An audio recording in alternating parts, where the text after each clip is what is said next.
Okay, వినిపిస్తుందా ఇప్పుడు? Yes, బాగుంది. ఓకే, ఉపవాసానికి నేను ఇంకో డెఫినేషన్ చెప్తాను. ఎస్. ఉప అంటే సబ్స్టిట్యూట్, ఓకే, దానికి బదులు అని అర్థం. ఓకే, దగ్గర అన్న దానికన్నా సబ్స్టిట్యూట్ అనేది చాలా యాప్ట్గా ఉంటుంది. ఓకే, సబ్స్టిట్యూట్ అంటే దానికి బదులు. ఇప్పుడు ఉప రాష్ట్రపతి అంటే ఆయన లేనప్పుడు ఇది అన్నట్టు ఉంటుంది, దగ్గర అని కాదు.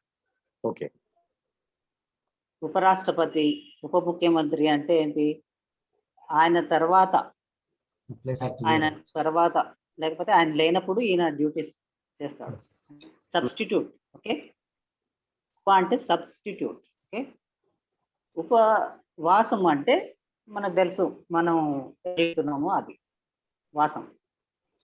మనం జీవితం మనం ఎలా ఏమేమి చేస్తున్నాము అంటే తినడం, మాట్లాడడం, ఆలోచించడం, ఇవన్నీ ఉన్నాయి కదా, ఇవన్నీ వాసం కిందకి వస్తాయి. సో ఉపవాసము అంటే ఇప్పుడు రెగ్యులర్గా చేసేదంతా మన యాక్టివిటీస్, రెగ్యులర్గా మనము నోటితో తింటుంటాము, నోటితో మాట్లాడుతూ ఉంటాము, మన మనసుతో ఆలోచిస్తూ ఉంటాము. ఇవన్నీ చేసేటివి ఏంటంటే మౌనంగా ఉంచడం. Okay, regular activity. ఇప్పుడు మౌనంగా ఉంచడం. తర్వాత ఎప్పుడు ఆలోచిస్తూ ఉంటాం, ఎప్పుడు ఆలోచించే బదులు ఆ మైండ్ని మౌనంగా పెట్టడం ధ్యానం అంటారు. ఎప్పుడు తింటూ ఉంటాం కడుపులోకి 3 పూటలు, కొంతమంది 4 పూటలు, వాళ్ళ కెపాసిటీని బట్టి తింటుంటారు. ఎప్పుడు తింటుంటారు, ఆ తినడాన్ని ఆపేయడం, ఏమి కడుపులో ఉంచకుండా, ఏమి కడుపులోకి వేయకుండా ఉంచడం. ఇది ఉపవాసం యొక్క డెఫినేషన్. ఉపవాసం అంటే దేవుడికి దగ్గరగా ఉండడం కాదు. దేవుడికి దగ్గరగా ఉండడం ఏది? దేవుడే నువ్వు. దేవుడికి ఇంకా దగ్గరగా ఉండేదేం లేదు, దేవుడే నువ్వు అయినప్పుడు మనకు వేదాలు ఏం చెప్తున్నాయి? అహం బ్రహ్మాస్మి అని చెప్తుంది. దేహో దేవాలయ జీవో దేవో సనాతన అని. దేహమే దేవాలయం, జీవుడే దేవుడు అని చెప్తున్నాడు. జీవుడే దేవుడు అయినప్పుడు మళ్ళీ దేవుని దగ్గర ఎక్కడ వస్తుంటావు? దేవుడు నువ్వే. దేవుడిలో దేవుడు సర్వాంతర్యామి అయినప్పుడు దేవుడిలోనే ఉన్నావు. నీ దగ్గర కావడం, నీకు నువ్వు దగ్గర కావడమే ఉపవాసం అంటే. ఎస్, నీకు దగ్గరగా అనే బదులు నువ్వు రొటీన్ గా చేస్తున్న దానికి భిన్నంగా చేయడం. రొటీన్ గా ఏం చేస్తున్నావు? అందరు అలవాటు పడ్డారు రోజు తినడానికి, రోజు మాట్లాడడం, అవసరం ఉన్నా లేకున్నా మాట్లాడడానికి, రోజు పిచ్చి పిచ్చిగా ఆలోచిస్తూ ఉండడం, అవసరం ఉన్నా లేకపోయినా ఆలోచిస్తూ ఉండడం, ఇవన్నీ చేస్తున్నాం. దీనికి బదులుగా అంటే మాట్లాడడం మానేయడం, ఓకే, తినడం మానేయడం, చూడడం మానేయడం. ఎక్కువ చూస్తుంటాం కదా, కళ్ళు మూసుకొని కూర్చోవాలి. ఎక్కువ 24 గంటలు దిక్కులు చూస్తుంటాం కదా, కళ్ళు మూసుకోవాలి. ఎప్పుడు ఆలోచించే బదులు ఆలోచన మానేసి కూర్చోవాలి. ఇది ఉపవాసం. సో అలా చెప్పుకుంటా అంటే ఇంకా మనం ఎవరికి ఏ లెవెల్లో కావాలో ఆ లెవెల్లో డెఫినేషన్ చెప్పుకుంటాము. ఇది హైయెస్ట్ లెవెల్ ఆఫ్ డెఫినేషన్. ఇప్పుడు పామరుడికి ఒకలాగా డెఫినేషన్ చెప్పుకోవచ్చు, పండితుడికి ఇంకోలాగా చెప్పుకోవచ్చు డెఫినేషన్. ఒక పదానికి డెఫినేషన్ చెప్పాలనుకున్నప్పుడు పామరుడికి ఒకలాగా చెప్తాము, పండితుడికి ఇంకొకలాగా చెప్తాం కదా. సో పండితుడి యొక్క డెఫినేషన్ ఇప్పుడు మనం చెప్తున్నాం. ఓకే, నువ్వు తిండి మానేస్తే నువ్వు దేవుడికి దగ్గర అవ్వడం అనేది ఏమి ఉండదు. తిండి మానేస్తే అంటే ఇంకొకటి తిండి మానేయడం అంటే మనం బయట నుంచి తినకుండా లోపల నుంచి తినడం. మనసుకు ఏమంటారు? ఆత్మకు ఆహారం జ్ఞానం కదా, ఆత్మకు ఆహారం జ్ఞానం. అది లోపల నుంచి, ఈ బయట నుంచి ఇంద్రియాల నుంచి తీసుకుంటున్నాము ఇప్పుడు జ్ఞానాన్ని. లోపల అంతరింద్రియాల నుంచి ఇప్పుడు తీసుకోవడం ఉపవాసం. అంటే ధ్యానంలో కూర్చొని అంతరింద్రియాల ద్వారా తీసుకోవడం ఉపవాసం అవుతుంది. అంటే దానికి బదులు ఇప్పుడు బయట ఇంద్రియాల ద్వారా చూస్తున్నాము, తెలుసుకుంటున్నాము, వింటున్నాము, ఇవన్నీ చేస్తున్నాం. అంటే పంచేంద్రియాల ద్వారా జ్ఞానాన్ని మన ఆత్మకు చేరవేస్తున్నాం. హ్మ్. ఈ భౌతిక ఇంద్రియాల ద్వారా కాకుండా ఇప్పుడు అంతరింద్రియాల ద్వారా, అంటే మూడో కన్ను ద్వారా జ్ఞానాన్ని ఇవ్వడం, అది ఉపవాసం అవుతుంది. అంటే ఏదైతే రొటీన్ గా చేస్తున్నామో దానికి భిన్నంగా చేయడం ఉపవాసం.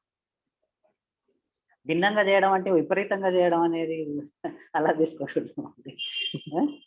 విపరీతాన్ని నకారాత్మకంగా విపరీతంగా చేయడం.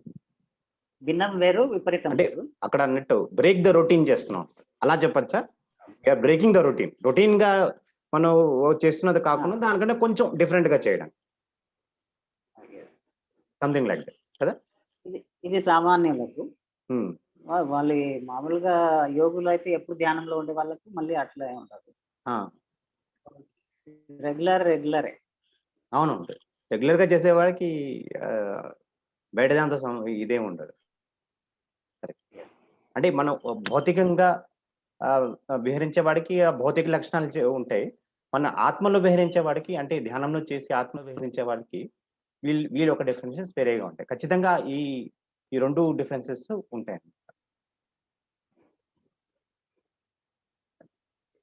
సో ఎస్ ఫ్రెండ్స్, మనం ఎంతో చక్కగా ఉపవాసం గురించి 2-3 డెఫినేషన్స్ ఎలా ఉంటాయన్నది మనకి కొండారెడ్డి మాస్టర్ మనకి అద్భుతంగా చెప్పారు.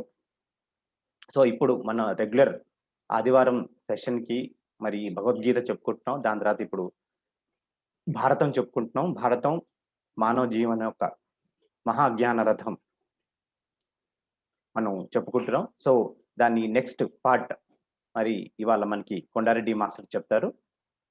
సో ఇంకా ముందు ఏం జరుగుతుంది, ఎలా మనం ముందుకెళ్తాం అన్నది మరి కొండారెడ్డి మాస్టర్ నుంచి మనం తెలుసుకుందాం. Okay master, thank you Srikanth. Over to you. Okay, thank you Srikanth. Let us enter into the 12th part of the Bharatam Manava Jivana Mahagnana Ratham. So 12th part లోకి మనం ఎంటర్ అవుతాం. మనం ఇప్పటిదాకా 11 ఎపిసోడ్లు, 11 భాగాలు చెప్పుకున్నాం. మహాభారతం యొక్క అంతరార్థాన్ని వేదవ్యాసుడు చెప్పాలనుకున్న ఆధ్యాత్మిక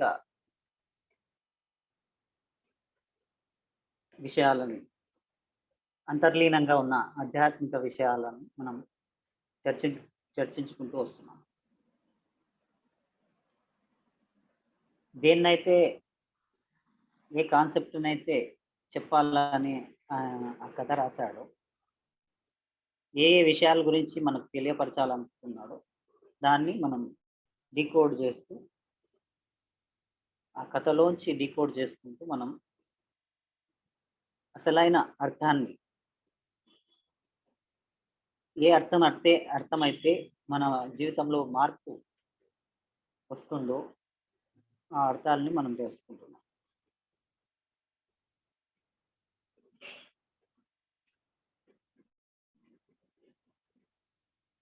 ఓకే,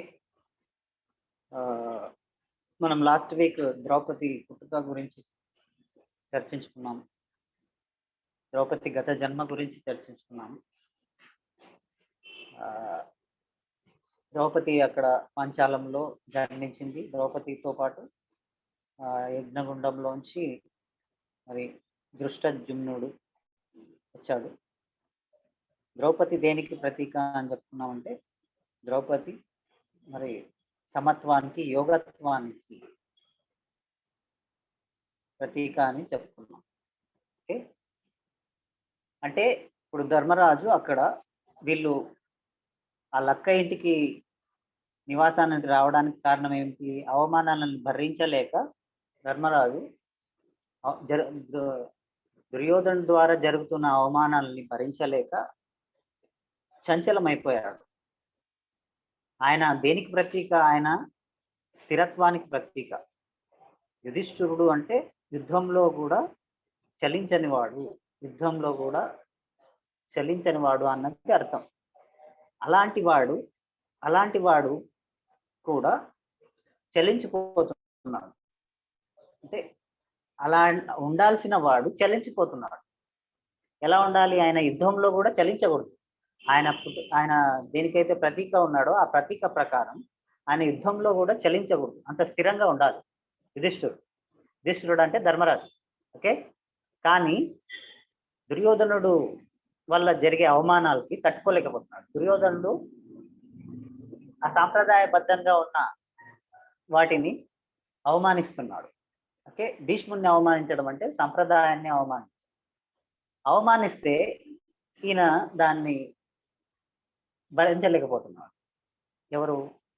తనలోని స్థిరత్వం భరించలేకపోతున్నాడు. యుధిష్ఠిరుడు అంటే స్థిరత్వం భరించలేక చంచలం అయిపోతుంది. తన నేచర్ని కోల్పోతుంది. సో అందువల్ల వాళ్ళు మళ్ళీ ఆ స్థిరత్వాన్ని సంపాదించడం కోసం అని అంతర్ముఖం అయ్యారు.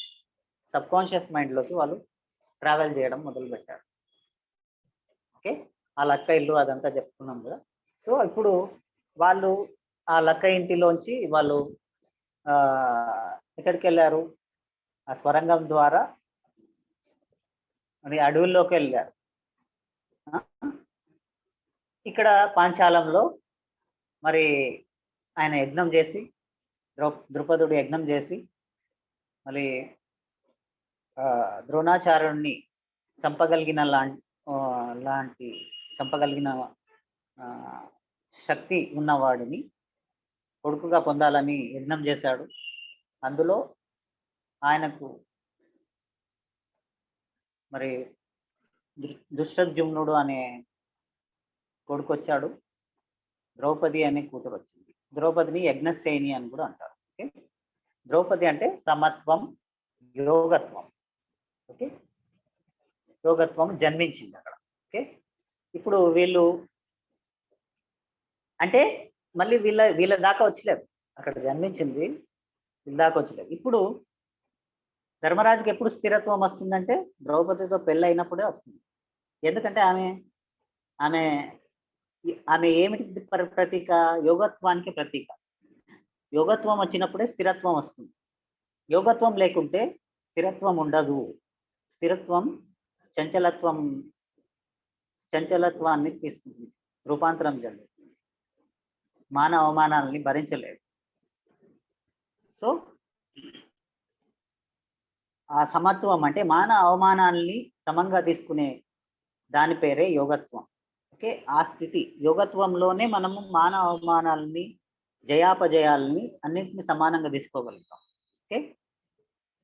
ఆ స్థితి పేరే ద్రౌపది. ఓకే. ఆ యోగత్వం పేరే ద్రౌపది. ఓకే. ద్రౌపది పుట్టినప్పుడే వాళ్ళ డాడీ ఏం కోరుకున్నాడు? ప్రపంచంలో ఉన్న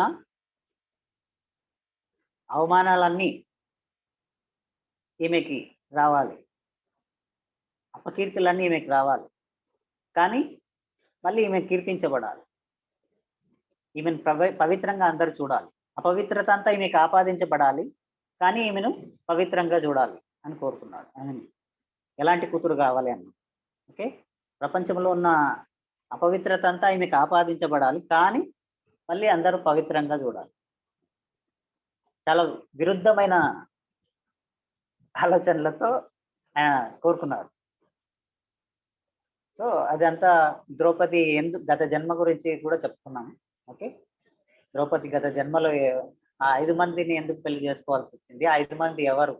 మౌద్గల్యుడు అని తన గత జన్మలోని భర్తనే ఇప్పుడు 5 రూపాలుగా, అంటే ఆయన ఇంద్రియాల యొక్క శక్తి. సో ఇప్పుడు మనం ముందుకెళ్తే ఈ ఎపిసోడ్లో ఇప్పుడు ఇక్కడ వీళ్ళు అక్కడ ద్రౌపది పుట్టింది పాంచాలంలో, వీళ్ళు అడవిలోకి ఎంటర్ అయ్యారు. అలా వెళ్తూ ఉన్నప్పుడు మధ్యలో వీళ్ళు పాంచాలం నుంచి కొంతమంది బ్రాహ్మణులు, హింసించబడ్డ బ్రాహ్మణులు, అంటే ఈ పాంచాల రాజు చేత, ద్రౌపదుని చేత హింసించబడి ఉంటాడు. అంటే నాకు యజ్ఞం చేసి నాకు ఒక కొడుకుని ప్రసాదించాలి, యజ్ఞం ద్వారా నాకు కొడుకుని పుట్టేసేటట్టు చేయాలి మీరు అలాంటి యజ్ఞం చేపించండి నాకు అని వాళ్ళని హింసించి వాళ్ళతో చేయించుకోవాలనుకుంటాడు. వాళ్ళంతా చేయలేకపోతారు. సో వాళ్ళని బాగా హింసించి పెట్టింటాడు. ఆ బ్రాహ్మణులు అక్కడ వాళ్ళు భయపడుతూ అక్కడ ఉంటారు. ఆ అడవిలో వీళ్ళకి కనపడతారు. సో అప్పుడు ఈ పాండవులు, ఏంటి మీరు, ఎవరు మీరు, ఎందుకు భయపడుతున్నారు? ఇలా మేము పాంచాలం నుంచి వస్తున్నాము అంటే, వాళ్ళు తీసుకుపోయి కొంచెం ఆహారం, అది పళ్ళు, ఆ అడవిలో ఇంకా పళ్ళు అవన్నీ ఉంటాయి కదా, ఆహారం అని. వాళ్ళకి కొంచెం సేవ చేసి ఆ పళ్ళు అవన్నీ పెట్టి అంటే వాళ్ళంతా చెప్తారు, ఇట్లా మేము పాంచాలం నుంచి వస్తున్నాము, ఆ, ద్రుపదుడు ఇలా మమ్మల్ని ఫోర్స్ చేసి యజ్ఞం చేయమన్నాడు, మేము చేయలేదని ఇలా హింసించాడు. ఆ, ఆయనకు ఇప్పుడు యజ్ఞం ద్వారా ఒక కూతురు పుట్టింది, ఒక కొడుకు పుట్టాడు, దుష్టజుమ్నుడు ద్రౌపది అని చెప్తాడు అన్నమాట. ఆయన ద్రోణాచార్యుడిని చంపడం కోసం ఆయన ఒక కొడుకుని కనాలనుకున్నాడు, కొడుకుని కావాలనుకున్నాడు. ఆ యజ్ఞం ద్వారా మరి వచ్చారు వాళ్ళు అని చెప్తాడు. సరే, ఇప్పుడు ఒంటరిగా మీరు వెళ్ళగలరా అంటే, మరి తోడు కావాలని వీళ్ళు ఆ ఆ బ్రాహ్మణులకు తోడుగా తీసుకొని వెళ్తుంటారు. ఆ పాంచాలం దాటించి అక్కడ నుంచి ఆ, వేరే ఊరికి దాటించాలని అడవి నుంచి. సో వీళ్ళు నైమిషారణ్యానికి వెళ్ళాలనుకుంటుంటారు పాండవులు. సో ఈ బ్రాహ్మణులకు తోడుగా పాంచాలం దాటియాలి కొంత దూరం సురక్షిత ప్రదేశానికి అని వాళ్ళని తోడుగా వస్తున్నప్పుడు, ఇప్పుడు పాంచాలం నార్థరన్ పార్ట్, ఉత్తర భాగంలో ఆ అశ్వత్థామ ఉన్నాడు కదా, అశ్వత్థామ అడవిలో, అప్పుడే అశ్వత్థామ అడవి గుండా వెళ్తుంటాడు కొంతమంది సైనికులు. సో అశ్వత్థామ చూస్తే గుర్తుపడతాడని మళ్ళీ వీళ్ళు వెనక్కి వెళ్ళిపోతారు, వెనక్కి వెళ్ళి దాపెట్టుకుంటారు. సో ఈ బ్రాహ్మణులు వాళ్ళకి కనిపిస్తారు, అశ్వత్థామ వాళ్ళకి కనిపిస్తారు. ఎవరు మీరు, ఎందుకు అంటే, ఎంతమంది వచ్చారు అంటే, ఇక్కడ మాతో పాటు ఇంకా 5 మంది, ఒక వారి తల్లి, వారి మాత కూడా ఉంది అని అంటే, వాళ్ళు వెనకాల చూసే లోపల లేకుంటారు, వాళ్ళు దాపెట్టుకుంటారు. సో వీడికి డౌట్ వచ్చి ఎవరా అని కొంచెం వరకు వెంబడిస్తాడు. సో వెంబడించినప్పుడు వీళ్ళు అన్నట్టు ఆ, మిగతా నలుగురిని ఒక సైడ్, వాళ్ళ అమ్మ ఒక సైడ్ పంపించి దారి తప్పియాలని మళ్ళీ వీళ్ళు, అర్జునుడు బాగా పరిగెత్తుతూ వాడిని దారి తప్పిస్తాడు. అలా పరిగెత్తుతూ దారి తప్పించడంలో వీళ్ళు ఒక మాయావనంలోకి ప్రవేశిస్తారు. అర్జునుడు ఒక మాయావనంలోకి వాళ్ళు కూడా అటు ఇటు తిరిగి ఆ మాయావనంలోకి వస్తారు. ఇంకా ఇప్పుడు వీళ్ళు వెంబడిస్తున్న అశ్వత్థామ వాళ్ళు ఆగిపోతారు. అంటే సైనికులు చెప్తారు, వీళ్ళు ఉరుకుతూ, ఆ యువకులు ఉరుకుతూ దాంట్లోకి మాయావనంలోకి వెళ్ళారు, అది హిడింబాసురుడు ఉండే ప్లేస్, ఇంకా వాళ్ళు తిరిగి రావడం అనేది ఉండదు, ఆ హిడింబాసురుడికి బలైపోతారు వాళ్ళు, ఇక మనం వెళ్ళాల్సిన అవసరం లేదు అని చెప్తే, అప్పుడు ఇంకా వాళ్ళు రిటర్న్, అశ్వత్థామ అక్కడికి వెళ్ళిపోతాడు. వీళ్ళు ఈ మాయావనంలోకి వచ్చేసారు. మాయావనంలోకి అంటే చాలా చీకటిగా ఉంటుంది. సో వెళ్ళినప్పుడు ఎక్కడికి పోవాలో తెలియదు. ఇప్పుడు చీకటి ప్రదేశం, పగలు కూడా అక్కడ పగలు కూడా చీకటి ఉంటుంది అంత. సో అలాంటి వనంలో వాళ్ళు తిరుగుతూ ఉండి, ఇప్పుడు ఎక్కడ తిరిగినా తిరగలేము, మనం రెస్ట్ తీసుకుందామని ఒక దగ్గర రెస్ట్ డిస్కస్ చేసి, ఇప్పుడు ఎంత తిరిగినా మనం ఇప్పుడు ఈ వనంలోంచి బయటపడలేము, పగలే చీకటిగా ఉంది అంటే ఇంకా చీకటిలో ఇంకెంత చీకటి. సో కాబట్టి వెళ్ళలేము, ఇప్పుడు ఎక్కడికి వెళ్ళినా ప్రమాదమే. కాబట్టి ప్రమాదం నుంచి పారిపోవడానికి లేదు, కాబట్టి ఇంకా ఇక్కడే ఉండి రెస్ట్ తీసుకోవడం బెస్ట్, ఎక్కడికి పోయినా ప్రమాదమే ఉంది ఇక్కడ అని అనుకొని, సురక్షిత ప్లేస్ అంటూ అక్కడ ఏం లేదు. సో వాళ్ళు ఏం చేస్తారు, అక్కడ స్టే చేస్తారు. స్టే చేసినప్పుడు వీళ్ళు రాత్రి పడుకొని ఉన్నప్పుడు అది చెప్పాం కదా, ఆ వనానికి హిడింబాసురుడు అని రాజు, ఆయనకు ఒక చెల్లెలు ఉంది హిడింబి. ఈ హిడింబి ఏం చేస్తుందంటే వాళ్ళని ట్రాప్ చేసి, ఎవరైనా మనుషులు దాంట్లోకి ఎంటర్ అయితే వాళ్ళని ట్రాప్ చేసి తీసుకెళ్ళి వాళ్ళ అన్నకు అప్పచెప్తుంది. వాళ్ళ అన్న వాళ్ళని చంపేసి నరమాంసాన్ని తినడం. వాళ్ళందరూ ఆ రాక్షసులందరూ, అక్కడ ఉన్న సమాజం అదంతా ఒక రాక్షస సమాజం. సో ఈమె వస్తుంది, వీళ్ళని ట్రాప్ చేయడం కోసం ఒక స్త్రీ, అందమైన స్త్రీ లాగా వేషం, అంటే వాళ్ళకి కామరూప ధారణ అనేది ఉంటుంది రాక్షసులు. అంటే కామరూపం అంటే వాళ్ళు ఎలా ఎలా వాళ్ళ రూపాన్ని ఎలా కావాలంటే అలా మార్చుకోగలుగుతారు. ఓకే, స్త్రీగా కావాలంటే స్త్రీగా, పురుషుడుగా కావాలంటే పురుషుడుగా. ఇప్పుడు రావణాసురుడు ఎలాగైతే వేషం మార్చుకొని వస్తాడో, సీత దగ్గరికి వచ్చినప్పుడు వేషం మార్చుకుని సన్యాసిలా వస్తాడు. అంటే అలా వాళ్ళు, అదొక విద్య అన్నమాట, కామరూప విద్య. అంటే వాళ్ళు ఎలా కావాలంటే అలా వాళ్ళ రూపాన్ని మార్చుకోగలుగుతారు. అలా వస్తాడు. ఆమె వచ్చి ఒక అందమైన స్త్రీలాగా వచ్చి వాళ్ళ దగ్గర ఆశ్రయం పొంది. అందులో ఆమెకు భీముడు చాలా బలంగా ఉంటాడు, బాగా ఎత్తు, బాగా కండలు తిరిగి ఉంటాడు. భీముడిని చూసి, ఆమె రాక్షస స్త్రీ కదా, భీముడిని చూసి ఆమెకు భీముడిని ప్రేమించేస్తారు. ఒక సాఫ్ట్ కార్నర్ ఆమెకి భీముడి పైన ఉంది. ఒక వాళ్ళ అన్న ఆజ్ఞ ఏమిటంటే నరులు ఎవరైనా తీసుకురావాలి, నరమాంసంతో వాళ్ళ సమాజానికి అంతా పార్టీ ఇవ్వాలి అనేది వాళ్ళ ఉద్దేశం. సో ఈమె వచ్చి వీళ్ళ దగ్గర వాళ్ళతో పాటు పడుకుని ఉంటారు రాత్రి.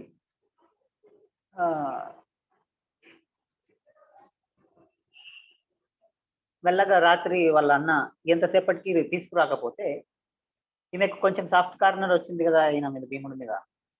సో ఆమె ఎంతసేపటికి తీసుకురాకపోతే వచ్చి ఏం చేస్తుందో అని చూస్తాడు. ఆమె ఇంకా తీసుకురాకపోతే మెల్లగా వచ్చి ఆమెని వెనక్కి గుంజి నీకేం చెప్పాను, నువ్వేం చేస్తున్నావు, ఇంకా ఎందుకు వాళ్ళని మన రాజ్యంలోకి తీసుకురావడానికి నీకు ఇంత టైం ఎందుకు పడుతుంది అని అడుగుతాడు. నేను తీసుకొస్తున్నా ఆమె తన ఉద్దేశం చెప్పకుండా తీసుకొస్తున్నా అని. సో ఈ మాటలు అర్జునుడికి ఎప్పుడు మెలకువ, చీమ చిటుక్కు అంటే కూడా తక్కువ చేస్తాడు అన్నమాట. అందుకే ఆయన గుడాకేశ అంటారు. గుడాకేశ అంటే నిద్రను జయించిన వాడు. ఓకే, సో ఈ అలికిడి అంతా విని ఆయన వింటాడు అనమాట వాళ్ళు. సో అర్జునుడు గ్రహించేస్తాడు, వీళ్ళిద్దరు రాక్షసులు, సో మనల్ని ట్రాప్ చేయాలని చూస్తున్నారు అని తెలుసుకుంటాడు. సో మళ్ళీ ఆమె వచ్చి యథావిధిగా పడుతుంటాడు.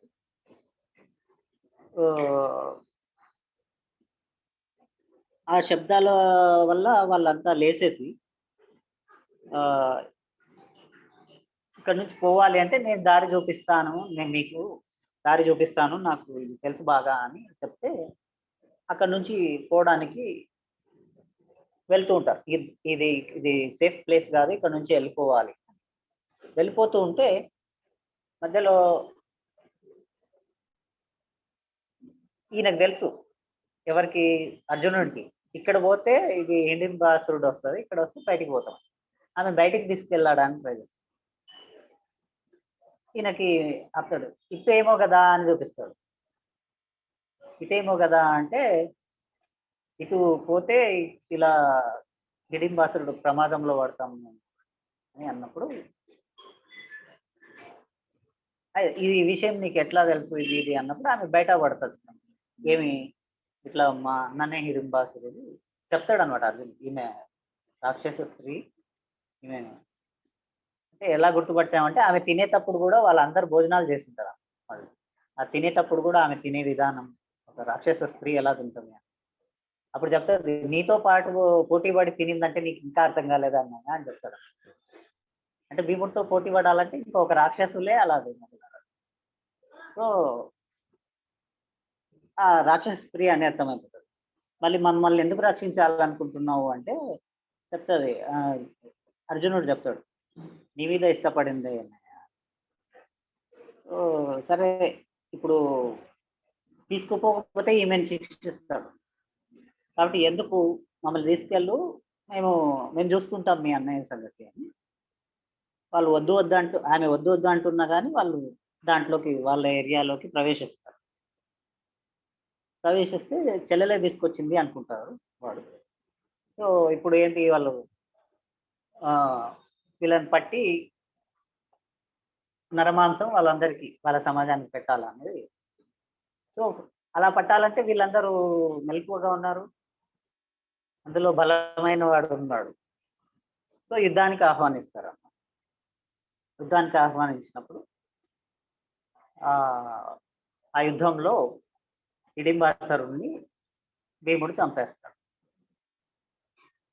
భీముడు హిడింబాసురుణ్ణి చంపేసి తర్వాత ఏమవుతుంది, హిడింబాసురుణ్ణి చంపేస్తే అక్కడ ఎవరైతే వాళ్ళకి ఆరాధ్య దైవంని వృక్కోదరుడు అంటుంటారు అన్నమాట. వృక్కోదరుడు అనే ఒక రాక్షస దేవుడు వృక్కోదరుడు అంటుంటాం.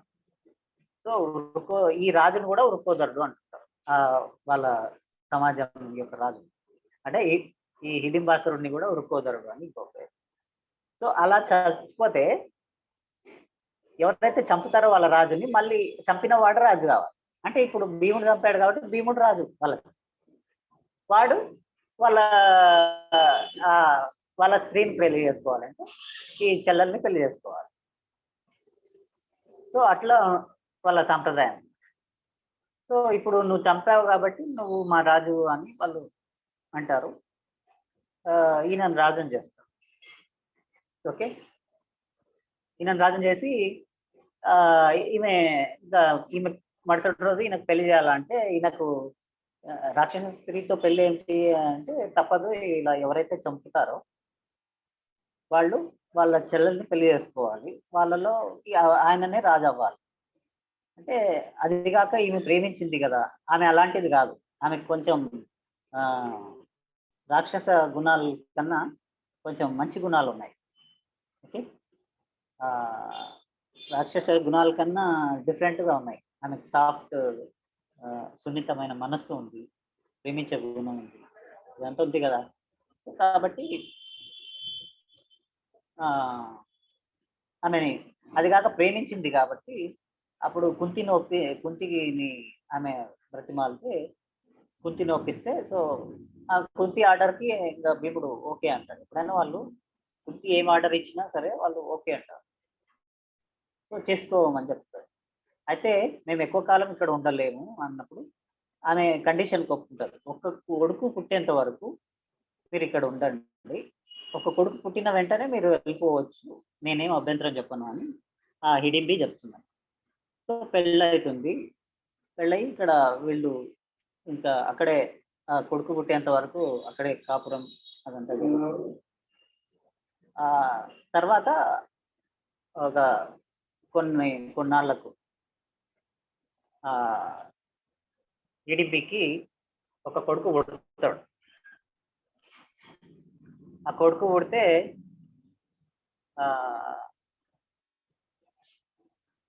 ఆ కొడుకుకి నామకరణం చేయాలని ఫస్ట్ వాళ్ళ దాంట్లో ఏంటంటే చిన్నగా పుడతాడు.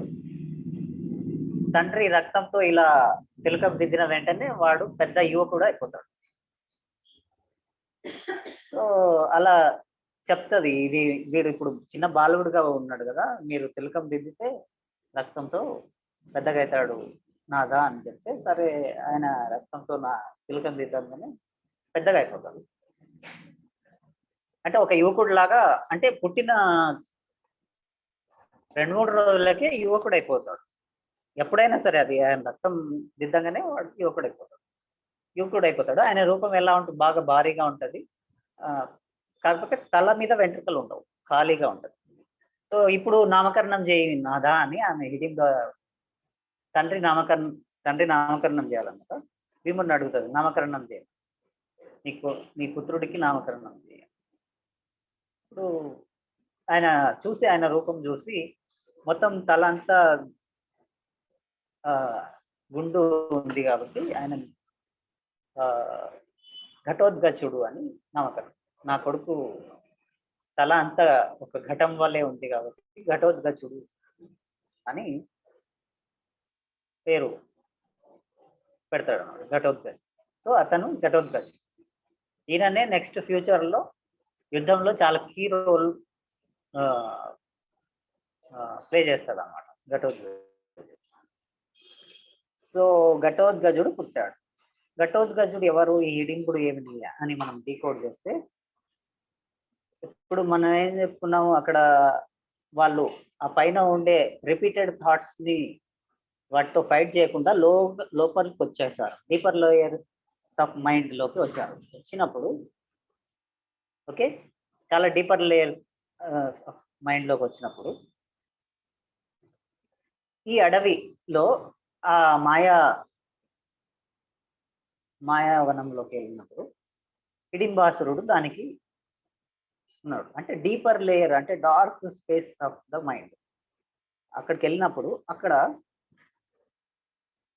హిడింబాసురుడు అంటే ఎవరు అంటే డింబకం అంటాం. డింబకం అని మనం డింబకం అంటారు. అంటే ఏంటి, లార్వా స్టేజ్, ఏ జంతువులదైనా లార్వా స్టేజ్ ని డింబక దశ అంటారు. ఓకే, డింబకం అంటే మన ఎథరిక్ బాడీ పెరగకుండా ఆ చిన్నగా ఉన్న స్టేజ్ని, ఓకే, మన ఎథరిక్ బాడీని చిన్నగా ఉన్న స్టేజ్ని, మన ప్రాణమయ కోశం చిన్నగా ఉన్న స్టేజ్ని డింబకం అంటారు. ఓకే, దాన్ని డీకోడ్ చేస్తే అదేంటంటే ఆ ఎథరిక్ బాడీ ఇంకా పెరగకుండా ఉన్న స్టేజ్. ఓకే, దాన్ని డింబకం అంటారు. హిడింబుడు అంటే ఏ చర్యల ద్వారా అయితే ఎవరైతే ఆ ఎథరిక్ బాడీ ఎక్స్పాన్షన్ కి ఉపయోగపడతారో, అసిస్ట్ చేస్తారో దాన్ని హిడింబ అంటారు. అంటే ప్రాణమయ కోశము వ్యాకోచం చెందడానికి, అది పెరగడానికి సహాయం చేసే చర్యల్ని, సహాయం చేసే ఆ తత్వాన్ని ఏమంటారు, హిడింబ అంటారు. అంటే హిడింబాసురుడు అంటే ఎవరు అంటే ఆ ప్రాణమయ కోశాన్ని వ్యాకోచం చెందించే తత్వం. ఓకే, వీళ్ళకి ఆరాధ్య దైవుడు హిడింబాసురుడిని వృక్కోదరుడు అని కూడా అంటారు, భీముడిని కూడా వృక్కోదరుడు అంటారు. ఓకే, వాళ్ళ ఆరాధ్య దైవం కూడా వృక్కోదరుడు. వృక్కోదరుడు అంటే ఏంటంటే, వృక్కోదరు అంటే తోడేలు, వృక్కం అంటే తోడేలు, ఉదరం అంటే కడుపు. వృక్కోదరుడు అంటే తోడేలు లాంటి కడుపు ఉన్నవాడు. తోడేలు లాంటి కడుపు ఏమిటి అంటే, తోడేళ్ళలోకి ఏమిటంటే మనకి అది ఎంత వేసినా కడుపు సాగుతూనే ఉంటుంది అన్నమాట. తినే కొద్దీ ఇంకా సాగుతూనే ఉంటుంది కడుపు. అదే తినే కొద్దీ కడుపు సాగుతూనే ఉంటుంది. అంటే ఎంత ఆహారం తీసుకున్నా అది ఇంకా సాగుతూనే ఉంటుంది, ఇంకా ఇంకా కావాలనే అంటుంది. భీముడి ఆకలి కూడా, భీమునికి ఎందుకు వృక్కోదరుడు అని అలా వచ్చిందంటే, భీముడు ఎంత తిన్నా ఇంకా ఇంకా వెళ్తూ ఉంటూనే ఉంటుంది, పెట్టే కొద్ది ఇంకా వెళ్తూనే ఉంటుంది. ఆయనకి ఎప్పుడు వాళ్ళ అమ్మ చేతి ముద్ద పెడితే గానీ ఆయనకు కడుపు నిండిన తృప్తి రాదన్నమాట. అలా ఎంత కావాలంటే అంత తింటుంటాడు. అందుకు ఈయనకు వృక్కోదరుడు. సో ఇక్కడ వీళ్ళకి వృక్కోదరుడు. సో హిడింబి అంటే ఏమి అంటే, ఇది మేల్ వర్షన్. ఓకే, హిడింబాసురుడు మేల్ వర్షన్ అయితే, ఫీమేల్ వర్షన్ సున్నితంగా ఉంటుంది. మేల్ వర్షన్ కఠినంగా ఉంటే, ఒక తత్వానికి మేల్ వర్షన్ కఠినంగా ఉంటే, ఫీమేల్ వర్షను సున్నితంగా ఉంటారు. అందుకే ఆమెకు ఆ సున్నితత్వం, సాఫ్ట్ కార్నర్. వీడు ఆ ఎథరిక్ బాడీని ఎట్లా ఎక్స్పాండ్ చేయాలనుకున్నాడు హిడింబాసురుడు అంటే, లోపల హిడింబాసురుడు అనే తత్వము బలవంతంగా వాళ్ళని అంటే హింస చేత ఆహారాన్ని తీసుకొని ఎక్స్పాండ్ చేయాలనుకున్నాడు. Etheric body. అంటే బలవంతంగా అయినా ప్రాణశక్తిని తీసుకోవాలను. భీముడు ఎవరు? ప్రాణశక్తి. ఓకే, భీముడు దేనికి ప్రతీక? ప్రాణశక్తి ప్రతీక. అంటే వాడు బలవంతంగా హింసించి అయినా లోపలికి తీసుకోవాలి, ఆహారంగా తీసుకోవాలి ప్రాణశక్తిని అని అనుకున్నాడు. ఓకే, ఆమె ఏమనుకున్నది? హింసించాలని ప్రేమించిందా? భీముడిని ప్రేమించిందా? హింసించాలనుకోలేదు, ప్రేమించింది. ప్రేమించి పెళ్లి చేసుకోవాలను. అంటే ప్రేమగా తీసుకోవడము జనరల్ గా రాక్షసత్వము. బలవంతం చేయడం అంతా రాక్షసత్వం, అతి చేయడం అంతా రాక్షసత్వం. రాక్షసులని ఎవరిని అంటాం అంటే ఏదైనా బలవంతంగా తీసుకుంటే దాన్ని రాక్షసత్వం అంటారు. రాక్షసులు అంటే వాళ్ళకు అవతల వాళ్ళ ఇష్టాయిష్టాలతో పని లేదు, మనకు కావాలి మనం గుంజుకుంటాం అనేది రాక్షసత్వం. సో అక్కడ ఆమెకు దానికి విరుద్ధంగా ప్రేమించింది, ప్రేమతో తీసుకోవాలనుకుంటుంది. తన ప్రేమతో తను తీసుకోవాలనుకుంటుంది భీముడిని. అంటే అది రాక్షసత్వానికి విరుద్ధంగా ఉంది. సో అందుక అక్కడ ఆమెకు పెళ్లి చేసుకున్నాడు. అంటే సాఫ్ట్ ధ్యానం, మన ఎక్స్పాన్షన్ ఎలా ఉండాలంటే రాక్షసత్వంగా ఉండకూడదు. ఈ ఎథరిక్ బాడీని రాక్షసత్వంతో, అంటే హింసాత్మకమైన ఆహారం తీసుకొని నువ్వు చేయకూడదు, ఎక్స్పాండ్ చేసుకోకూడదు. ఆహారం అంటే ఇక్కడ ప్రాణశక్తి. ప్రాణశక్తిని హింసాత్మకంగా తీసుకోకూడదు, బలవంతంగా తీసుకోకూడదు, సహజంగా తీసుకోవాలి. దాన్ని ప్రేమించాలి. ప్రేమించి తీసుకున్నప్పుడు వీళ్ళిద్దరికి అలా ప్రేమించి మనం ప్రాణశక్తిని తీసుకున్నప్పుడు, ఓకే, వీళ్ళిద్దరికి అంటే ఈ ప్రాణశక్తికి ఈ ప్రాణమయ కోశాన్ని ఎక్స్పాండ్ చేసే తత్వాన్ని ప్రాణమయ కోశం అనుకో. ప్రాణమయ కోశానికి ప్రాణశక్తికి పెళ్లి జరిగితే, ప్రేమతో పెళ్లి జరిగితే అప్పుడు ఏమవుతుంది? వాళ్ళకు ఒక ప్రోడక్ట్ ఏమవుతుందంటే ఘటోద్గజుడు అనేవాడు పుడతాడు. ఘటోద్గజుడు అంటే ఆ గుండు ఖాళీగా ఉంది అంటే ఏమన్నర్థం? ఆలోచనలు ఆగిపోతాయి, అంటే శూన్య స్థితి. ఎక్స్పాండ్ అయినప్పుడు ఏమవుతుంది? ఈమె ఎక్స్పాన్షన్ కి ప్రతీక. ఎవరు? హిడింబి ఎక్స్పాన్షన్ కి, అంటే ప్రేమతో ఎక్స్పాన్షన్, అంటే బలవంతపు చర్యలు లేకుండా సహజంగా ఎక్స్పాండ్ అవ్వడం. ప్రాణశక్తిని సహజంగా తీసుకొని సహజంగా ఎక్స్పాండ్ అయినప్పుడు, ఓకే,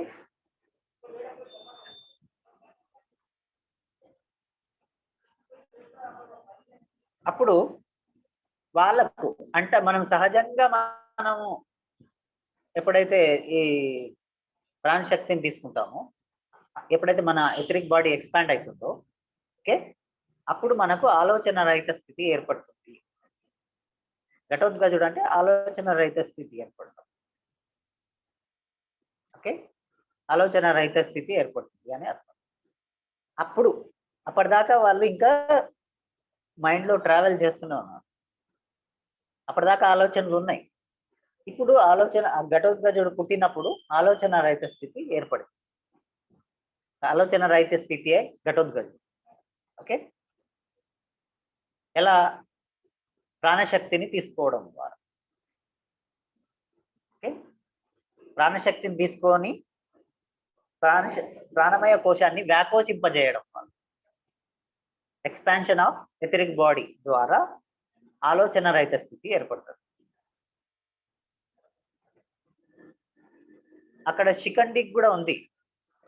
ఓకే, జ్ఞానం ద్వారా ఆలోచన రహిత స్థితి ఏర్పడితే అది శిఖండి.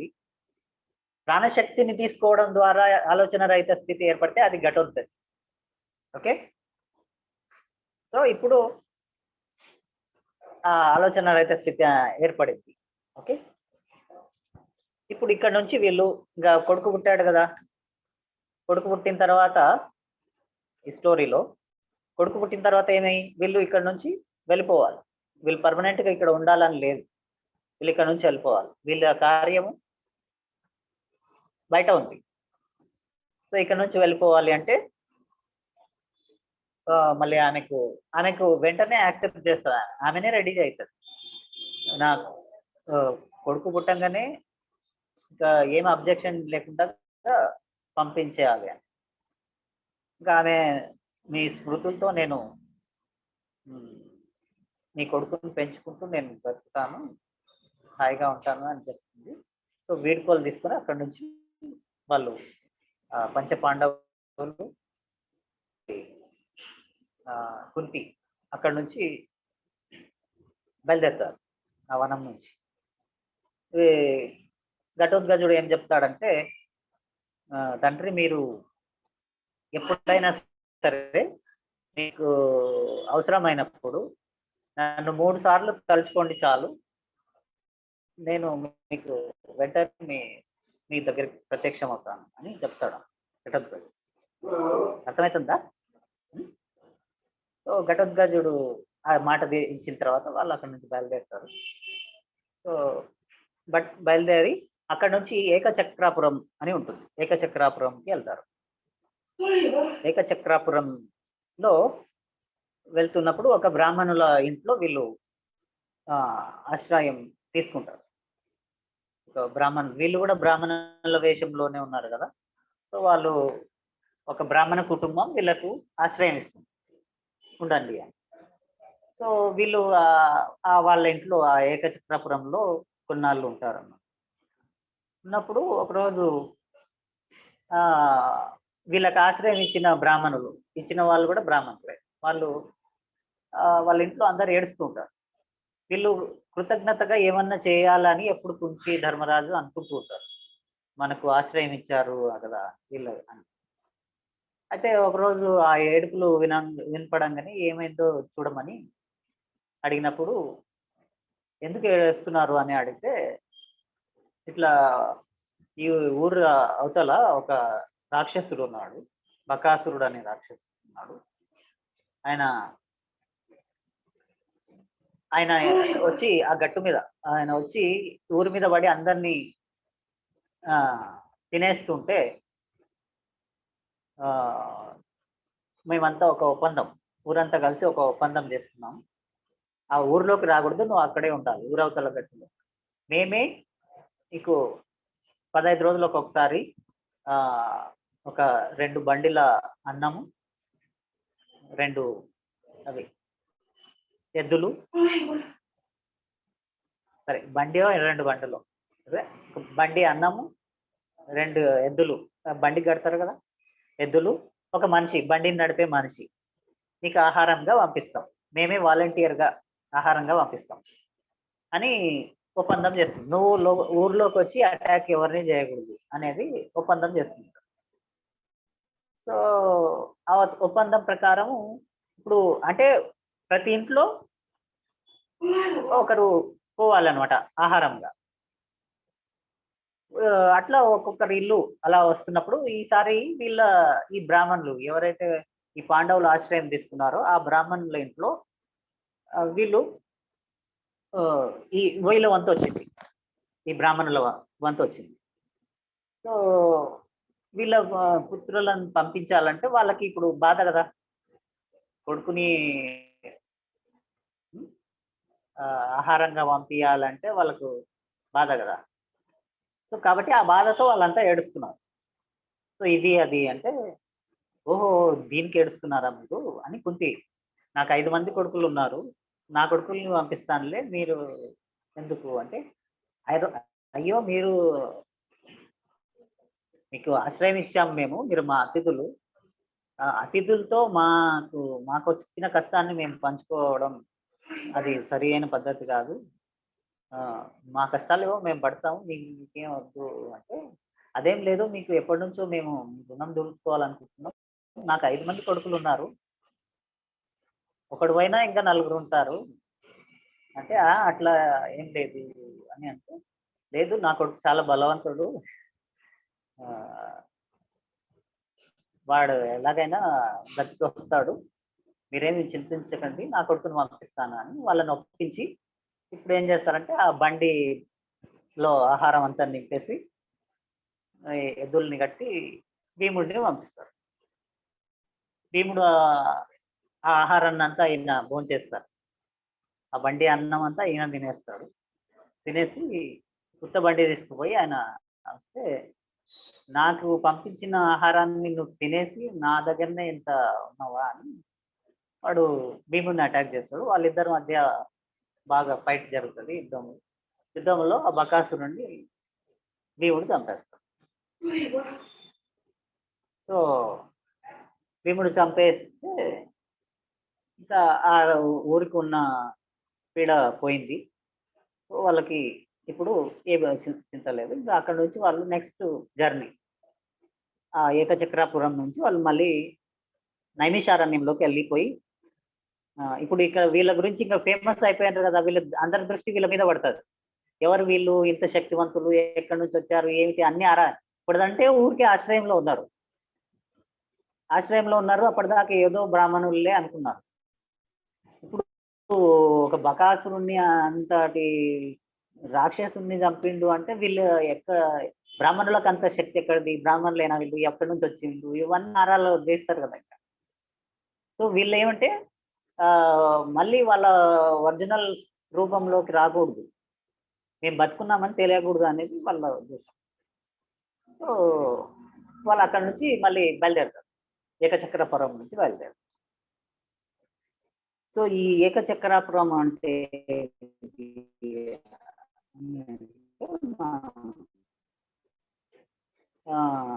అంటే కాన్సన్ట్రేషన్, ఒక దాని మీద ధారణ చేయగలిగిన స్థితి. ఇప్పుడు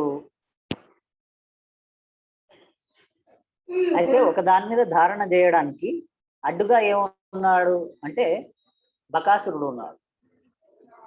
ఏకచక్రాపురంలో అలజడి ఎందుకుంది అంటే మనం కాన్సన్ట్రేషన్ చేయలేకపోవడానికి, ఒక దాని మీద ధ్యాస ఉంచకపోవడానికి కారణం ఏంటి అంటే బకాసురుడు అంటే బక అంటే కొంగ ఏమిటి, అది ఎప్పుడు కొంగ జపం అంటారు కదా. కొంగ జపం ఏమిటంటే ఇట్లా జపం చేస్తుంటుంది, దాని ధ్యాస అంతా అక్కడ చేప మీద ఉంటుంది. ఆ చేపలు ఎప్పుడైతే పైనకి వస్తాయో లోపల ఉన్నంతసేపు అది ఇట్లా కళ్ళు మూసుకొని ఉంటుంది, అందరికి చూస్తే ధ్యానం చేస్తున్నట్టు ఉంటుంది.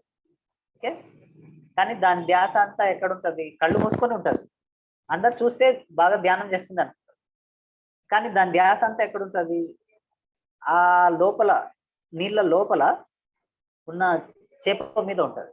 అది లోతుల్లో ఉన్నంతసేపు ఇది కళ్ళు మూసుకొని ఉంటుంది, డీప్ గా ధ్యానం చేస్తున్నట్టు ఉంటుంది. ఆ చేప ఎప్పుడైతే ఉపరితలానికి కొంచెం పైకి వస్తుందో, సర్ఫేస్ దగ్గరికి వస్తుందో, అప్పుడు వెంటనే దాని ధ్యాస అంతా అక్కడే ఉంది కదా మొత్తం, వెంటనే కళ్ళు తెరుస్తుంది, టక్కున ఆ ముక్కుతో పట్టేసుకుంటుంది చేపని. అంటే దాన్ని ఏమంటారు అంటే దొంగ జపం అంటారు. జపం జపం జపం కొంగ జపం అంటే, ఆ కొంగ జపం ఏమిటంటే అది జపము చూడడానికి అందరికి జపంలా ఉంటుంది, కానీ అది జపం చేయకుంటుంది, దాని ధ్యాస అంతా బయట ఉంటుంది. ఓకే, దాన్ని దొంగ జపం అంటారు. సో మనకు ఏకాగ్రత ఉండకపోవడానికి కారణం ఏమిటి, ధ్యానంలో ఏకాగ్రత ఉండడానికి కారణం ఏంటంటే మన ధ్యాస అంతా బయట ఉంటుంది, మనమేమో ధ్యానంలో కూర్చుని ఉంటాం, మన ధ్యాస అంతా బయట వాటి మీద ఉంటుంది. ఓకే, దాని మీద ధ్యాస ఉంటుంది, అక్కడ ఉంటుంది, అందరేమో ధ్యానంలో కూర్చున్నారా అని అంటారు. మన ధ్యాస బయట ఉండి మనం ఇక్కడ ధ్యానంలో కూర్చుంటే ఏకాగ్రత ఎలా ఉంటుంది, దాన్ని బకాసురుడు అంటారు. ఆ స్థితిని బకాసురుడు అంటారు. సో బకాసురుడిని చంపాలంటే అంటే ఆ దొంగ ధ్యాన స్థితిని, ఆ కొంగ ధ్యానాన్ని మనము కాకుండా మనం ఏకాగ్రంగా,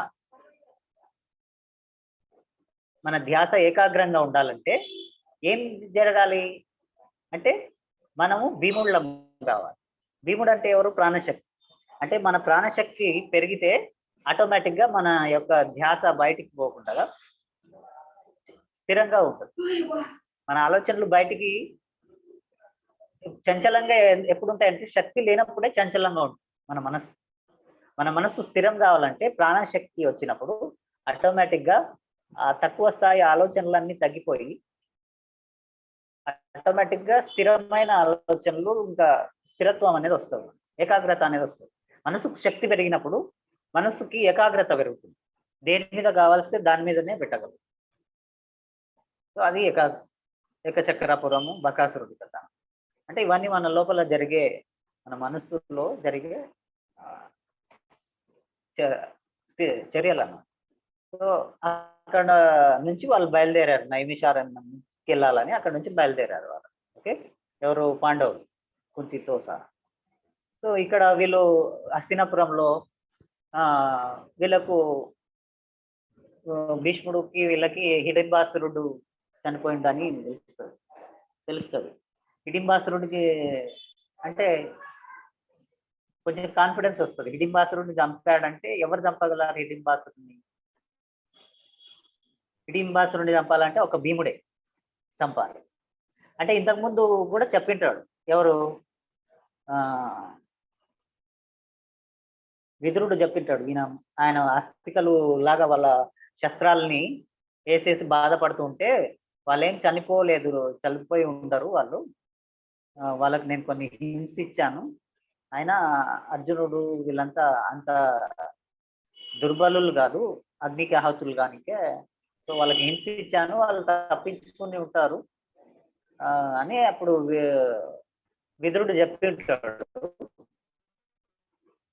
తర్వాత ఈ విషయం తెలుస్తుంది ఏంటి? అదే హిడింబాసురుడు చనిపోయాడు అని. హిడింబాసురుడు చనిపోయాడంటే హిడింబాసురుడిని చంపగలిగిన శక్తి ఎవరికి ఉంది అంటే ఆ భీముడు ఒక్కడే చంపగలడు. సో దానికి అర్థం అయిపోతాడు, భీముడు బతుకున్నాడంటే మిగతా వాళ్ళు కూడా బతుకుంటారు. కాకపోతే ఎందుకో వాళ్ళు బయటికి రాకూడదు అని వాళ్ళు వస్తలేరు. సో వెయిట్ చేద్దాం అనేది వాళ్ళకు ఒక హోప్ వచ్చింది భీష్ముడు వాళ్ళు. ఓకే, సో ఇక్కడ నుంచి వాళ్ళు బయలుదేరారు. ఏకచక్రాపురం నుంచి నైమిషారణ్యంలోకి వెళ్ళి తపస్సు చేసుకోవాలా అనేది వాళ్ళది ప్లాన్.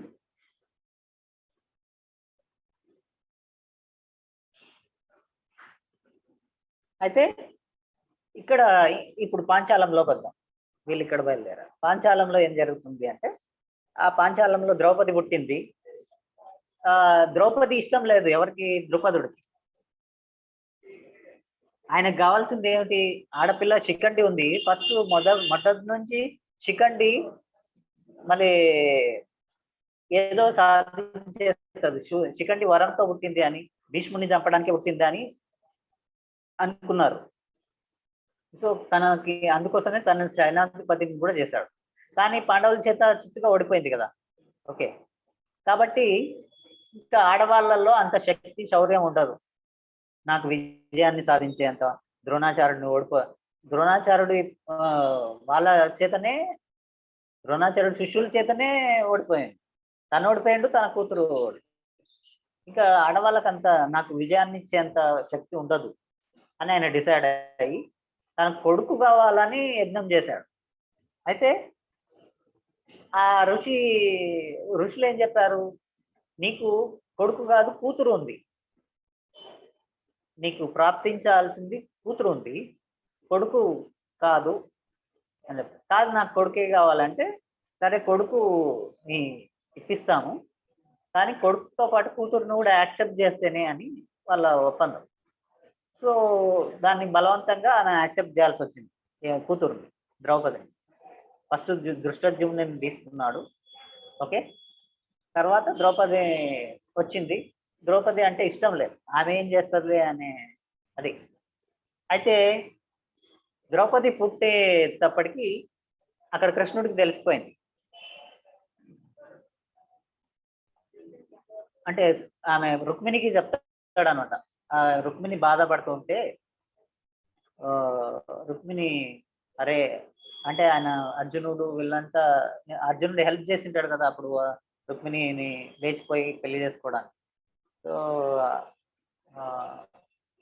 అన్నయ్య వాళ్ళు అంత అర్ధాంతరంగా అలా జరగకుండాల్సింది అని ఆమె బాధపడుతుంటే, వాళ్ళు అంత దుర్భరులు ఏం కాదు, వాళ్ళు ఎక్కడో ఉంటారు అని ఆయన సముదాయించి ఇప్పుడు పాంచాలంకి వెళ్ళాలి నేను అని చెప్తాడు. ఎందుకు అంటే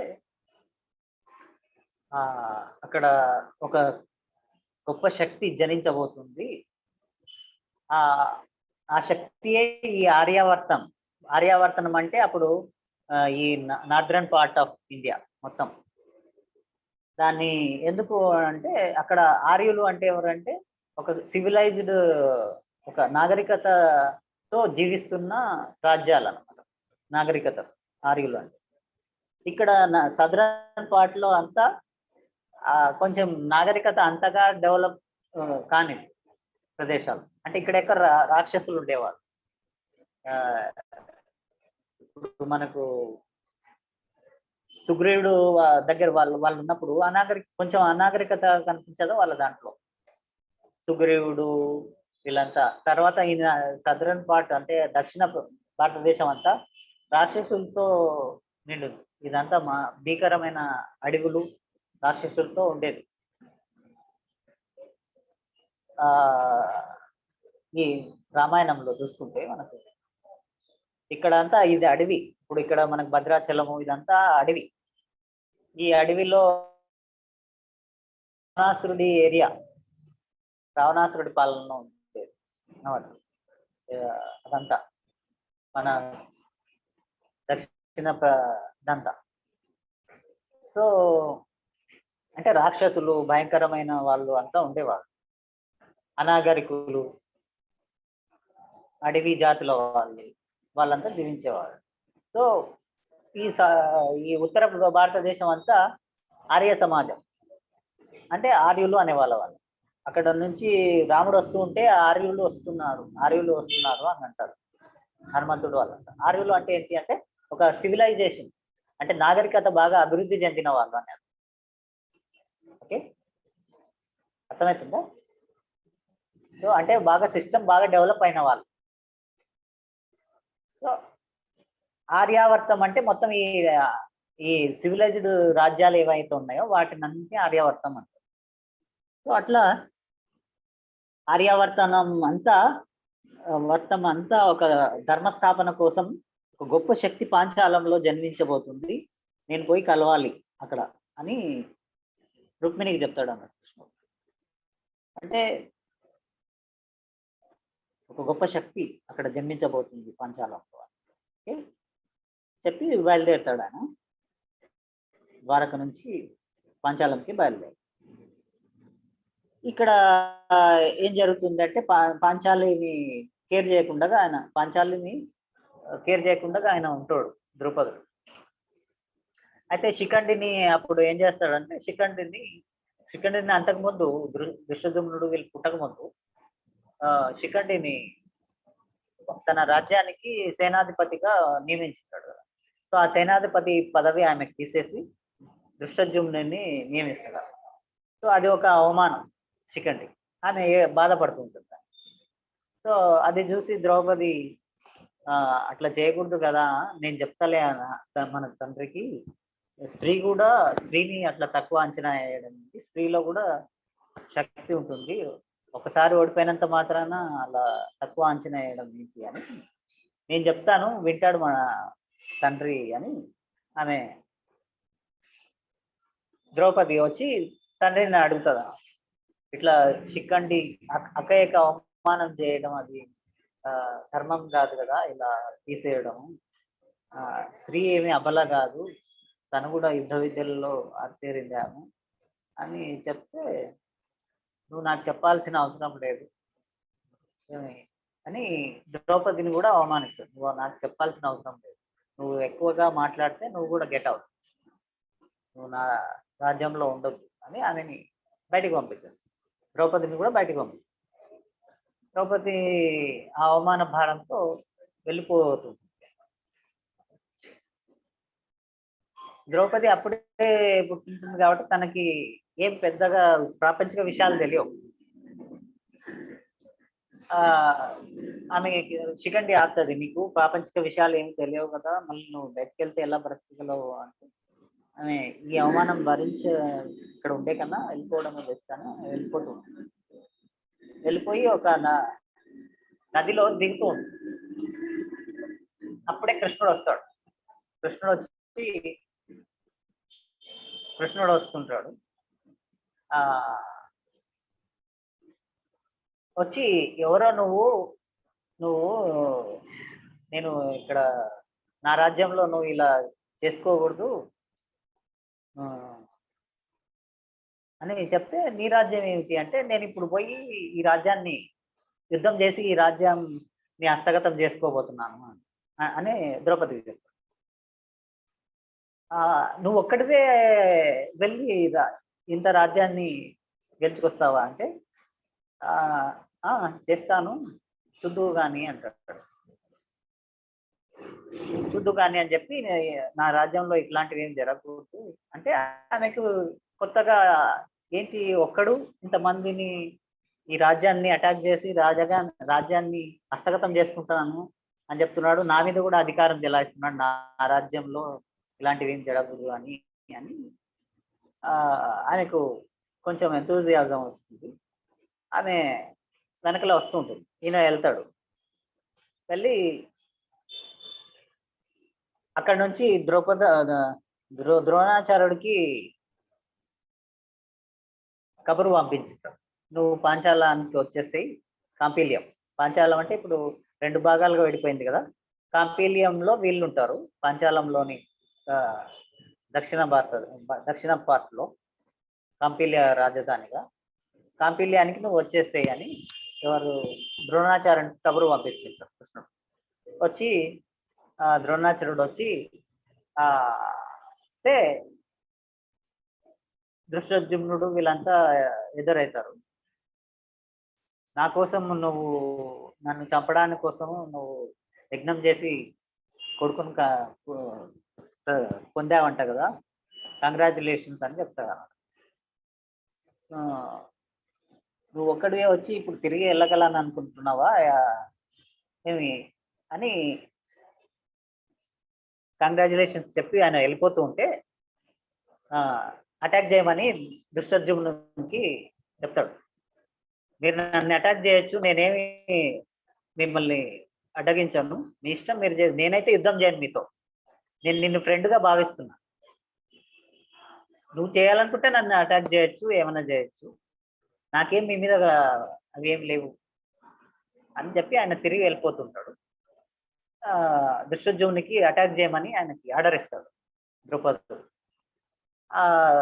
వాళ్ళంతా అటాక్ చేయడానికి పోతుంటే అప్పుడే కృష్ణుడు వస్తాడు. ఆయన తిరిగి వెళ్ళిపోతుంటాడు, వెనక్కి తిరిగి వెళ్తుంటాడు, వీళ్ళు అటాక్ చేయడానికి పోతుంటారు. అటాక్ చేయడానికి పోతుంటే కృష్ణుడు వస్తాడు. కృష్ణుడు వచ్చి తన కౌమోదికం గద, ఆయన గద పేరు కౌమోదికం, దాన్ని విసురుతాడు. అదంతా వాళ్ళందరినీ, ఎక్కడున్న వాళ్ళని అక్కడ అరెస్ట్ చేసేస్తాడు. అందరి శక్తులు ఆగిపోతాయి, అందరి బాణాలు అన్నీ ఆగిపోతాయి. అయితే ఒకట ఎవరు నువ్వు అంటే, నేను ఇట్లా కృష్ణుడిని అని తను పరిచయం చేసుకుంటాడు. నువ్వు రక్షించగలవా అని ఆయన, నువ్వు ఒక్కడివే ఇంతమంది ఈయనను రక్షిస్తావా అని ఆయన, ద్రుపదుడు కూడా మళ్ళీ బాణాలు ఎక్కిపడితే ఆయన బాణాలు కూడా ఆగిపోతాయి. సో అప్పుడు ఆయనకు తెలిసిపోతుంది తన శక్తిహీనుడు అని. సో కృష్ణుడి మీద బాణాలు వేయనికపోతే అప్పుడు ఏం చేస్తాడు, కృష్ణుడు తన గదని అటు సైడ్ తిప్పుతాడు. ఎవరికి? ద్రుపదుడు. ద్రుపదుడి మీదకి ఇంకా ద్రుపదుడు బాణాలు కదులుతలేవు, ఈయన గద వచ్చి ఆయన చంపడానికి వస్తుంటే అప్పుడు ద్రౌపది వచ్చి అడ్డుపడుతుంది. ద్రౌపది వచ్చి అడ్డుపడితే ఆ గద అక్కడ దాకా వచ్చి ఆగిపోతుంది. ద్రౌపది అడ్డం ఉంది కదా, ఆయన వేసింది ద్రౌపది కోసం. ద్రౌపది వచ్చి అడ్డం నిలబడితే అది ఆగిపోతుంది. నా గదని ఎవరు ఎదుర్కొంటారో, నా గదని ఎవరు శాంతిస్తారో చూద్దామని ఆయన పంపిస్తాడు కృష్ణుడు. అందరూ ఎవరికి చేత కాదు. సో ఈయన మీదకి వస్తుంది, ఇంకా ఈయన కింద పడిపోయి ఇంకా వచ్చి ఆయన చంపేస్తుంది అనగా ఈయన వచ్చి, ఈ ద్రౌపది వచ్చి అడ్డుకుంటారు. ద్రౌపదిని చూసి అది ఆగిపోతుంది. అప్పుడు నా శక్తినే నువ్వు ఆపగలిగావు అని ఆయన అని అట్లా ఇక్కడ ఫేవర్ 2. యాక్చువల్ గా ఆయన సంకల్పంతోనే ఆగిపోయి ఉంటుంది. ఎవరు? కృష్ణుడు. ఇక్కడ ఈమె ఫేవర్ చేయాలి ద్రౌపదిని, ద్రుపదునికి దగ్గర చేయాలి. అంటే తన ప్రాణాలు కాపాడింది తన కూతురు, అంత శక్తివంతురాలు అని ఆయనకు తెలియాలి. ఆమె ఎంత శక్తివంతురాలో తనకు తెలియాలి. అంటే ఆయనకు భగవంతుడి శక్తి ఆమెకు అండగా ఉంది. కృష్ణుడు అండగా ఉన్నాడు అని చెప్పడానికి. కృష్ణుడు అంటే పరమాత్ముడు. ఎవరు? ద్రౌపది. అంటే ద్రౌపది యోగత్వం కదా. యోగత్వము అంటే యోగం అంటే ధ్యానం చేసే వాళ్ళకు ఆ కృష్ణుడి అండ ఉంటుంది. అంటే కృష్ణుడు అంటే పరమాత్ముడు. ఆ పరమాత్ముడు, ఆ పూర్ణాత్మ యొక్క అండ ఉంటుంది. వాళ్ళే రక్షించగలరు. వాళ్ళు రక్షించగలరు. ఎందుకు రక్షించగలరు అంటే వాళ్ళకి ఆ పరమాత్ముడి యొక్క శక్తి అండగా ఉంటుంది. ఈమె ఎవరు? యోగత్వం కదా. ఎవరు యోగత్వంలో ఉన్నారో వాళ్ళు దేనినైనా ఆపగలరు. ఎలాంటి పరిస్థితినైనా వాళ్ళు ఆపగలరు. ఎందుకంటే వాళ్ళకు ఆ పరమాత్ముడి యొక్క శక్తి అండగా ఉంటుంది. యోగంలో ఉన్న వాళ్ళు. ఈమె ఎవరు? ద్రౌపది. అంటే యోగత్వం. యోగత్వము, సమత్వం. ఓకే. సో అది అంటే నీ ఇంద్రియ శక్తులంతా రక్షించగలదు. ఓకే. ఎవరు అంటే యోగత్వం. ఓకే. ద్రుపదుడు అంటే ఎవరు?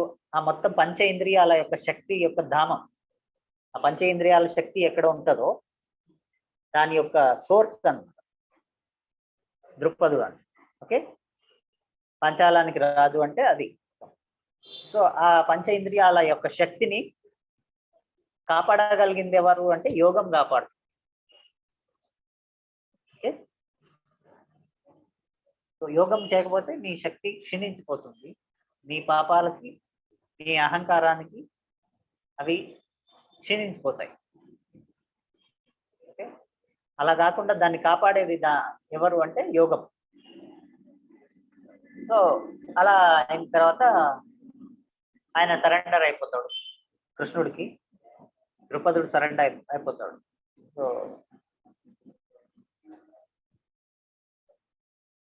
అయిన తర్వాత ఆమె గురించి చెప్తాడనమాట. ఈమె నువ్వు అనుకున్నట్టు కాదు, ఈమె వల్ల లోక కళ్యాణం జరగబోతుంది. ఈమె వల్ల ఈమె సామాన్యురాలు కాదు అని అన్నప్పుడు ఆమె అప్పటి నుంచి ఆయన చాలా ప్రేమగా చూసుకుంటాడు ద్రౌపది. ఈమె కళ్యాణం ద్వారా లోక కళ్యాణం జరగబోతుంది కాబట్టి ఈమెకు మంచి వరుణ్ణి చూడు అని చెప్తాడు కృష్ణుడు. మంచి వరుణ్ణి వెతకడం మొదలుపెట్టు. అట్లే అన్నప్పుడు నాకు అర్జునుడు లాంటి అంటే అర్జునుడు అప్పుడు యుద్ధం చేసేది చూసింటాడు కదా, వాళ్ళ రాజ్యానికి అటాక్ చేసినాం. అర్జునుడు లాంటి వీరుడు ఇంకొకడు లేడు అనిపించింది అప్పుడు. అలాంటి వాడు నాకు అల్లుడు కావాలి అనుకుంటున్నాడు. అంటే మరి ఇంకేమి అలాంటి వాడు గెలవగలిగిన ఒక వ్యూహ రచన చేసి అలాంటి ఒక పరీక్షని రచన చేసి స్వయంవరం ప్రకటించు అని చెప్తాడు అన్న. ద్రౌపదికి స్వయంవరం ప్రకటించు అంటే మళ్ళీ అర్జునుడులా లేడు కదా. అంటే వాళ్ళ వింటర్ లక్క ఇంట్లో కాలిపోయిండు అని వాళ్ళు అని ప్రపంచానికంతా అలా తెలిసింది. అలా అర్జునుడు లేదు కదా ఇప్పుడు ఎలా అంటే అర్జునుడు వాళ్ళు అంత శక్తివంతులు అంత ఈజీగా చనిపోతారని ఎందుకు అనుకుంటావు? వాళ్ళు ఎక్కడో ఉండి ఉండొచ్చు మరి. అంటే మళ్ళీ వాళ్ళని ఆహ్వానించాలంటే ఎలా? వాళ్ళు ఎక్కడో ఉన్నారు, బతికే ఉన్నారా అని మీరు బతికే ఉండొచ్చు అని మీరు చెప్తున్నారు. వాళ్ళని ఆహ్వానించాలంటే ఎలా? వాళ్ళు ఎక్కడున్నారని ఆహ్వానం పంపించాలి వాళ్ళకి. లేకపోతే స్వయంవరం గురించి వాళ్ళకి తెలియదు కదా, వాళ్ళు ఎలా వస్తారు, ఈ పరీక్షను ఎలా గెలుస్తారు? అర్జునుడికి ఇచ్చి పెళ్లి చేయాలనేది ఆయన ఉద్దేశం. సో మళ్ళీ వాళ్ళు ఎలా వస్తారు అంటే ఏదైతే విధిరాత ఉందో దానికి ఆహ్వానం అవసరం లేదు. విధిరాతకు ఆహ్వానం అవసరం లేదు కాబట్టి నువ్వు జనరల్గా అందరికీ ఆహ్వానాలు పంపించు. నువ్వు చేసేది చేయి. ఆ విధిరాత ఎలా ఉంది, విధిరాతలో అర్జునుడే ఈమెను పెళ్లి చేసుకోవాలని ఉంటే ఆయనే వెతుక్కుంటూ వస్తాడు. ఏమి మీరేమి దాని గురించి ఆలోచించాల్సిన అవసరం లేదు అని చెప్తాడు అన్నమాట. నువ్వైతే ఇట్లా అర్జునుడే గెలిచేటట్టు అంతటి కఠినమైన పరీక్షకి సిద్ధం చేయి, స్వయంవరం ప్రకటించు అని చెప్తాడు. సో అయితే ఇప్పుడు ఈయన అయినా కానీ ఈయనకు వెతకాలని ఉంటది కదా. ద్రుపదుడు అందరు గూఢాచారులను పెట్టి మొత్తం దేశాల్లో వెతికిస్తుంటాడు, ఎక్కడన్నా అర్జునుడు పాండవులు ఎక్కడన్నా ఉన్నారా అని. వాళ్ళకి ఈ వర్తమానం పంపించాలి, స్వయంవరం ఉంది అని ఆహ్వానం పంపించాలని గూఢాచారులతో ఆయన చేస్తుంటాడు. ఇక్కడ స్వయంవరం ఏర్పాట్లు జరుగుతాయి. అట్లా అన్ని రాజ్యాలకు కూడా ఆహ్వానాలు పంపిస్తారు. ఆర్యావర్తనంలో అది హస్తినాపురికి కూడా ఆహ్వానం పంపిస్తారు. హస్తినాపురిలో ఎవరున్నారు ఇప్పుడు? వీళ్ళు దుర్యోధన వాళ్ళు ఉన్నారు.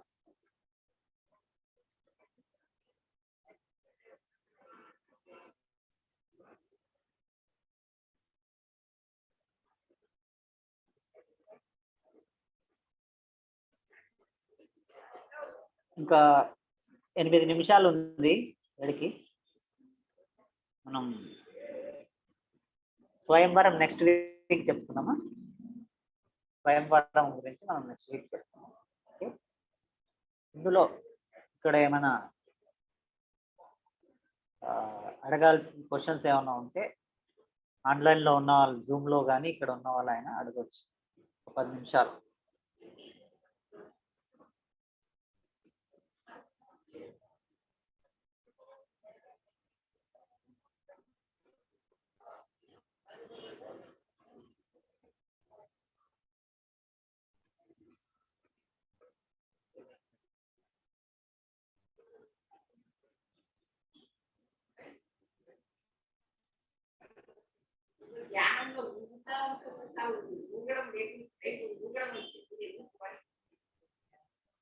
ఊగడం అంటే మంచిదే మేడం. శరీరం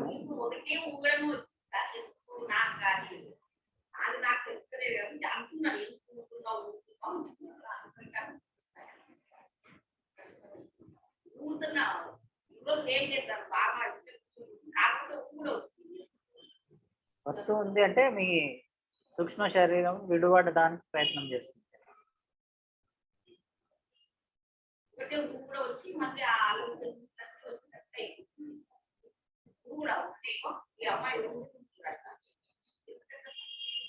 సూక్ష్మ శరీరము లోపల శక్తి వస్తున్నప్పుడు, ప్రాణశక్తి లోపలికి వస్తున్నప్పుడు సూక్ష్మ శరీరం ఆ శక్తిని తీసుకొని బయటికి రావడానికి ట్రై చేస్తుంది. ఈ శరీరంలో ఈ శరీర ఆకర్షణ నుంచి బయటికి రావడానికి కోసం ట్రై చేస్తుంది.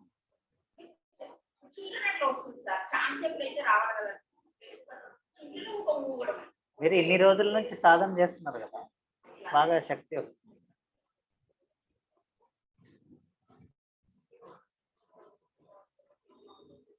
ఇన్ని రోజుల నుంచి రెగ్యులర్ గా వస్తున్నారు, చేస్తున్నారు కదా, శక్తి పెరుగుతూ ఉంటుంది.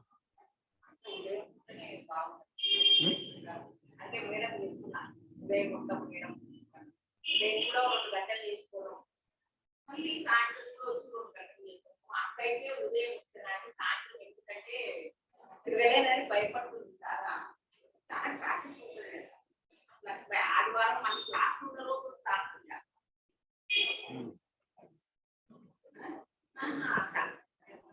సరే సార్. ఎవరికైనా ఏమైనా క్వశ్చన్స్ ఉన్నాయా? ఇంకా